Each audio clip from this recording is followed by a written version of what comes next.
Baba ji, isn't this a chance missed? Government ने क्या ये चांस मिस नहीं कर दिया? क्या गवर्नमेंट को अपने आप ये सारे नाम नहीं बता देने चाहिए थे? कोर्ट की दखलंदाजी के बाद ही नाम क्यों? और अब जो नई डेडलाइन आई है वो भी कोर्ट के बोलने के बाद, जो अब अगले वर्ष की मार्च बताई है 30 मार्च, वो भी कोर्ट के बोलने के बाद। आप पूरे देश में निकले थे नरेंद्र मोदी गवर्नमेंट के फेवर में कि ब्लैक मनी वापस आएगा, क्या हुआ बाबा रामदेव? देखिए, मैं ऐसा मानता हूं कि मोदी सरकार के नेतृत्व, उनकी नीतियां और नियत पर अभी भी हमें शक नहीं है, हमें भरोसा विश्वास है। हां, जिस गति से काम होना चाहिए वो गति अभी थोड़ी मंद है, उसकी धार कुंद है, तेजी से काम होना चाहिए। और विदेशों में जो जमा काला धन है उसको वापस लाने के सरकार को 3 कदम तत्काल उठाने चाहिए। एक ये कि अभी तो 800 लोगों का नाम है हमारे पास जी, और उनका अमाउंट मुझे नहीं लगता कि कोई बहुत बड़ा होगा। गवर्नमेंट को यद्यपि बताना चाहिए अभी, चलो नाम और सबके बताने में अथवा उनकी जांच पड़ताल में वक्त लग सकता है, अमाउंट तो बता ही सकती है ना सरकार कि इतना अमाउंट है। तो क्यों नहीं बता रही? आप तो मोदी जी के साथ बात करते हैं, आप तो पार्टी अध्यक्ष से भी बात करते हैं बीजेपी की, आप क्यों नहीं बोलते? आप तो पूरे देश में निकले थे ना बाबा रामदेव, तो इसीलिए ये सवाल आपसे ज्यादा पूछा जाता है सर, क्योंकि आपने कहा था बाबा जी कि मोदी सरकार आएगी, ब्लैक मनी वापस आएगा। हाँ, आदरणीय मोदी साहब का भी ये वादा था, इरादा था और आज भी है। इसलिए मैं आश्वस्त हूं अभी भी कि उनकी नेतृत्व, नीतियों और नियत पर हमें शक नहीं है, लेकिन कार्य और तेजी से होगा तो लोगों में एक भरोसा और ज्यादा कायम होगा, अविश्वास का जो माहौल बना है उसको खत्म किया जा सकेगा। इसलिए मैंने कहा कि सरकार को उनके अमाउंट भी बताने चाहिए और उसको वापस लाने के लिए इफेक्टिवली बड़े और कड़े कदम उठाने चाहिए। और अब जो है इस दिशा में विदेशों से काला धन वापस लाने के लिए एक मौका भी देना चाहिए उनको। कुछ ऐसी नीति बनानी चाहिए सरकार को कि लोग अपना धन वापस स्वेच्छा से ला सके, क्योंकि अब पूरी दुनिया में ये वातावरण बना है कि अब ये जो काला धन है ये टेररिज्म के लिए भी यूज हो रहा है, ये पूरी दुनिया के लिए भी खतरा बना हुआ है। और जो गरीब देश हैं, खास करके विकासशील देश हैं, उन मुल्कों के पैसे से पूरे यूरोप के लोग, यूके, यूएसए के लोग ये सब मौज कर रहे हैं और उन देशों में आर्थिक बदहाली। यही तो दिक्कत है, क्योंकि बाबा हुआ क्या, अभी 627 नाम आए, वो भी कोर्ट के बोलने के बाद 3 नाम पहले दिए थे। ये सिर्फ एक देश में से आए, ये सिर्फ HSBC बैंक की लिस्ट है। वो जर्मनी की लिस्ट कब आएगी, चाहे वो लिंगस्टीन बैंक हो चाहे बाकी सारे बैंक हो, उन बैंक की लिस्ट कब? और ये सिर्फ एक देश थोड़ी है बाबा, आप जानते हैं कि और सारे कितने टैक्स हेवन देश हैं, उन सारे देश। ये तो जो जर्मनी से हमें लिस्ट मिली है HSBC की, ये तो सिंधु में बिंदु के समान है। तो आप मानते हैं कि इतना बड़ा जो ओशियन है जो ब्लैक मनी का, उसमें ये खाली एक ड्रॉप की तरह है। और इसमें जो सबसे बड़ा कालाधन जहां जमा है वो तो UBS है, जो वर्ल्ड का 2nd लार्जेस्ट बैंक है और जिसके बैंकिंग सिक्रेसी लॉज इतने जबरदस्त हैं कि आज तक वहां से एक भी नाम आउट नहीं हो सका। माने उनका जो IT डिपार्टमेंट है या उनके जो भी पूरे टैक्सेशन के उन्होंने जो कानून कायदे बना रखे हैं 150 सालों से, वो इतना बड़ा कारोबार चला रहे हैं, एक भी नाम उनसे आउट नहीं हुआ है, एक भी।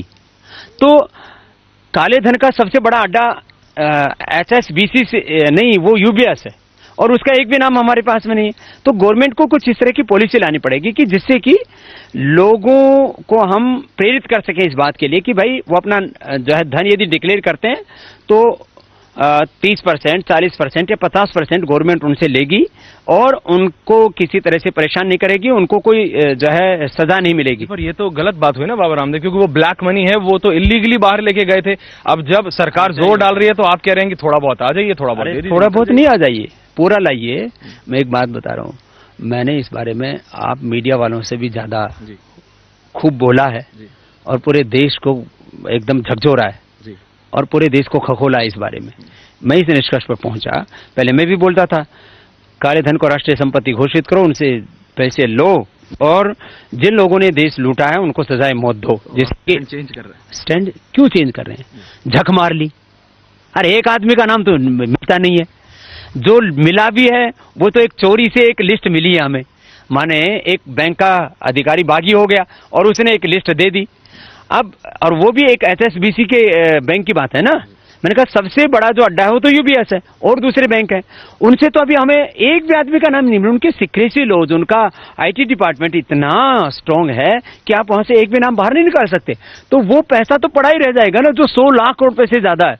अरे 100 लाख करोड़ रुपए में यदि 50 लाख करोड़ रुपए गवर्नमेंट को सीधे तौर पर मिलता और 50 लाख करोड़ रुपए लोग खुद डेवलपमेंट में लगाते हैं तो 100 लाख करोड़ रुपए तो आ गया। यदि ये पैसा आता है तो क्या ये छोटी बात है? इसलिए मैं कह रहा हूं कि गवर्नमेंट को खुले दिमाग से सोचना चाहिए और खुले दिमाग से जो है इस पे बहस होनी चाहिए। तो आप कहते हैं कि आपका विश्वास है मोदी गवर्नमेंट पे, लेकिन सेटिस्फैक्शन नहीं है अभी पूरी तरह। नहीं, भरोसा है। मैंने कहा इस काले धन के मामले में जिस तेजी से काम करना चाहिए उस तेजी से काम होना चाहिए।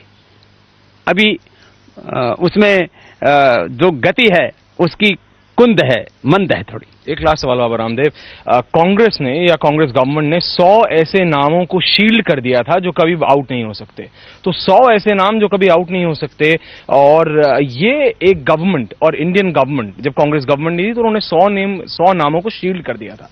What's your comment on this? देखिए, जो 100 नाम है या 800 नाम है या 1000 नाम है, नहीं 100 नाम कांग्रेस गवर्नमेंट ने शील्ड कर दिए थे, यानी वो नाम बाहर नहीं आ सकते। कैसे नहीं आ सकते? आएंगे साहब, बाहर आएंगे। और इसमें चाहे किसी भी दल का कोई नेता हो, क्योंकि पॉलिटिशियंस का नाम अभी तक एक भी नहीं है, इसलिए बोल रहा हूं, किसी भी दल का कोई नेता हो, किसी भी दल का करीबी कोई व्यापारी हो या अधिकारी हो, सब बेनकाब होने चाहिए।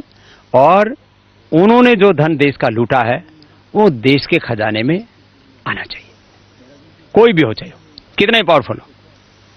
So last time just one point, आप पहले कहते थे कि राष्ट्र धरोहर घोषित कर देना चाहिए, अब आप कहते हैं किसी भी तरह लाओ, चाहे आधा ही लाओ, लेके आओ। Am I correct? ऐसा देखो, मैंने कहा 67 सालों में एक भी आदमी का हम नाम पता नहीं लगा सके और एक आदमी ने भी स्वेच्छा से अपना डिक्लेयर नहीं किया, तो कोई तरीका तो अडॉप्ट करना पड़ेगा। तब तो आप कहते थे कि कांग्रेस गवर्नमेंट है, कांग्रेस गवर्नमेंट का मन नहीं था, अब तो मोदी गवर्नमेंट है, इसलिए बोल रहा हूं। अरे मैंने कहा कि उन बैंकों के सीक्रेसी लॉज इतने जबरदस्त हैं कि मैंने कहा UBS का इन 150 सालों में एक भी नाम क्या आउट हो पाया? एक भी नाम।